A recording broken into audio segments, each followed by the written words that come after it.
que 48 heures avant la clôture de la session parlementaire de septembre, dite budgétaire, qui après avoir été brillamment vidée de sa matière première, s'est consacrée aux productions législatives et contrôle parlementaire. Les députés nationaux réunis en plénière le jeudi 12 décembre 2024 ont examiné et voté plusieurs projets de loi pendant qu'une proposition de loi, la toute première de cette législature, a été déclarée récevable. En effet, dans l'optique de rendre plus applicable la loi relative à l'activité et au contrôle des établissements de crédit en vigueur, jugée trop rigoureuse pour les investisseurs, l'élu de Lukunga, Olivier Kassandakatouala, a porté devant la plénière la proposition de loi modifiant la loi numéro 22-069 du 27 décembre 2022 régissant l'activité et le contrôle des établissements de crédit, communément appelée loi bancaire. Cette réforme entend répondre aux défis posés par les dispositions comme l'obligation de dilution du capital social et les restrictions de nationalité de dirigeants qu'il considère contraignantes pour le secteur bancaire congolais, a-t-il expliqué. Selon l'auteur de cette proposition de loi, l'objectif est d'adapter le cadre législatif pour offrir aux investisseurs et institutions financières un environnement plus stable et attractif tout en répondant aux réalités du marché et aux pratiques internationales. Le speaker de la Chambre basse du Parlement, le professeur Vital Kamerhe, a proposé, conformément à l'article 152, alinéa 2 du règlement intérieur de l'Assemblée nationale, que les débats aient lieu au sein de la commission ECOFIN aux fins de la production d'un texte qualitatif et inclusif pour le bien de deux parties.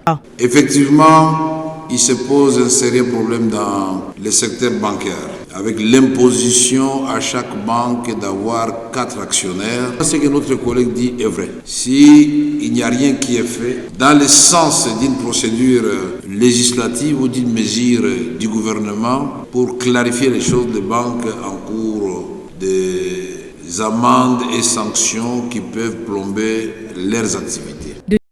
L'intitulé, c'est proposition de loi modifiant la loi numéro 22/069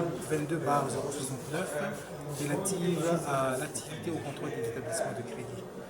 Bon, ce qu'il faut retenir de manière générale, c'est que cette loi qui a été adoptée il y a à peu près 2 ans, en septembre 2022, par cette assemblée, et elle a été assez intéressante parce qu'il y a beaucoup d'innovations qui ont aidé à revigorer le secteur bancaire. Seulement, il y a 2 ou 3 exigences qui ont été intégrées qui sont assez contre-productives.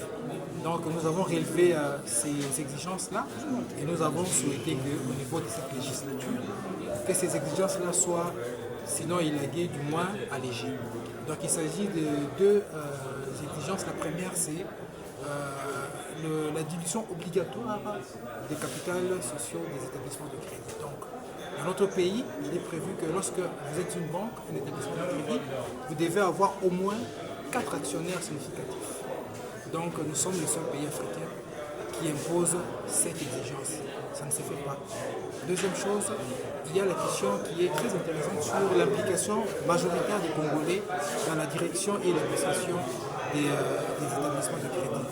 Alors, la loi précédente, celle qui est en vigueur, a souhaité que cela soit implanté une année après la mise en vigueur. Ce qui n'est pas assez pertinent.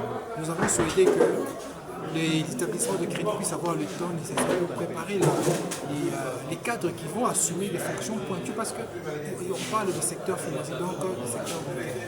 Il faut que nous soyons sûrs que les cadres congolais que nous avons placés au niveau de postes ou des fonctions de direction aient les compétences requises. Donc cela demande un certain temps. Alors cette proposition de loi, elle a été soumise à travers le bureau de l'Assemblée nationale au gouvernement pour ses observations. Avant de revenir ici au niveau de l'Assemblée nationale pour sa présentation, et voilà, vous avez pu constater, elle a été déclarée recevable, mais elle sera envoyée au niveau de la commission ECOFIN pour débat général. Voilà. Merci honorable, si vous pouvez faire une synthèse. Honorables députés et chers collègues qui sont pour l'adoption de ces projets de loi, et les manifestés, qui sont contre, qui s'abstiennent. Donc le résultat du vote confirme l'adoption de ces 10 projets de loi. Il en est ainsi décidé par l'Assemblée plénière. À 2 jours de la clôture de la session de septembre, la plénière annoncée ce vendredi 13 septembre va procéder à l'examen et adoption du projet de loi d'habilitation du gouvernement et du rapport synthèse des rapports des vacances parlementaires.